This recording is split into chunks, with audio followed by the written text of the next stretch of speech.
Salam jumpa kembali dengan Mojok di Pungta pada hari Minggu biasa kedua. Renungan diambil dari Injil Yohanes bab 1 ayat 29 sampai 34. Renungan ini mengambil tema nama mengandung makna. Dalam pewayangan, Raden Arjuna adalah putra ketiga Prabu Pandu dan Dewi Kundi. Dia ada di tengah-tengah dari kelima saudaranya. Yang sulung adalah Puntadewa, kemudian Bima atau Werkudara, Arjuna, lalu dua adiknya yang kembar yaitu Nakula dan Sadewa. Arjuna punya banyak nama sebutan yang menunjukkan siapa dirinya. Dia disebut Permadi, yang artinya pemuda yang tampan. Karena ketampanannya banyak gadis-gadis yang tergila-gila kepadanya. Permadi digelari lelandanging jagat karena banyak wanita, gadis, dan para perempuan itu sangat-sangat tergila-gila kepada Arjuna. Dia juga bernama Parto, artinya pahlawan perang. Dalam perang Baratayuda, dia jadi pahlawan yang gagah perkasa. Waktu bertapa, dia menjadi pandita suci bergelar Ciptaning Mintaraga. Dia bertapa di puncak gunung Indrakila untuk mendapatkan senjata sakti yang bisa mengalahkan musuhnya.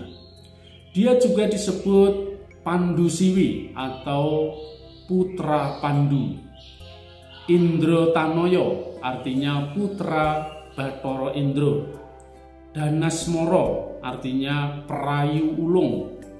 Janaka berarti punya istri banyak. Istri-istri yang sering disebut adalah Dewi Subadra, Dewi Srikandi, dan Larasati, dan masih banyak lagi istrinya. Bapak Ibu, saudara-saudari yang terkasih, Yohanes Pembaptis menyebut Yesus dengan beberapa nama. Sebutan itu tentu mengungkapkan siapa Yesus sesungguhnya. Yohanes memperkenalkan Yesus kepada murid-muridnya dengan berkata, "Lihatlah anak domba Allah yang menghapus dosa-dosa dunia." Yohanes menyebut Yesus itu sebagai anak domba Allah. Anak domba mengingatkan karya keselamatan Allah kepada bangsa Israel. Dengan tanda darah anak domba yang dikorbankan, Israel dibebaskan dari perbudakan Mesir. Dengan darah Kristus, kita diselamatkan dan dibebaskan dari kuasa dosa dan maut. Yohanes juga menerangkan kepada murid-muridnya, dialah yang akan membaptis dengan Roh Kudus.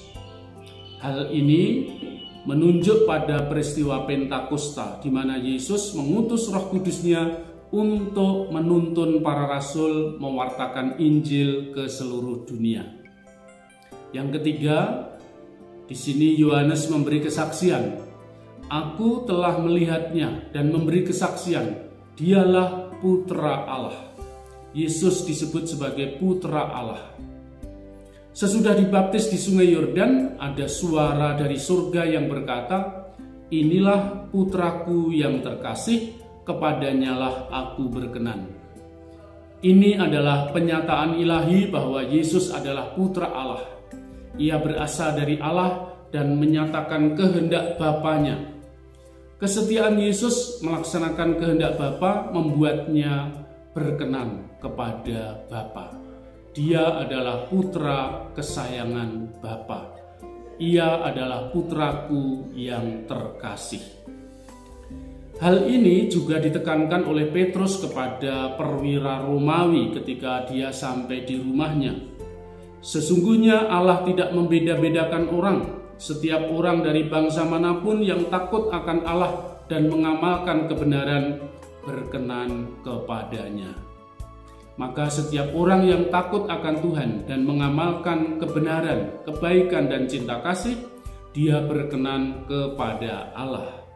Dia memperoleh keselamatan Kristus Sang Anak Domba.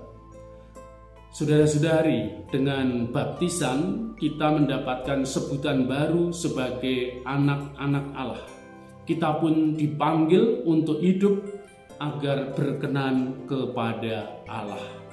Maka kita diajak untuk setia mengikuti Yesus yang melaksanakan jalan Allah. Selamat, sampai jumpa. Jangan lupa sehat dan berkah dalam.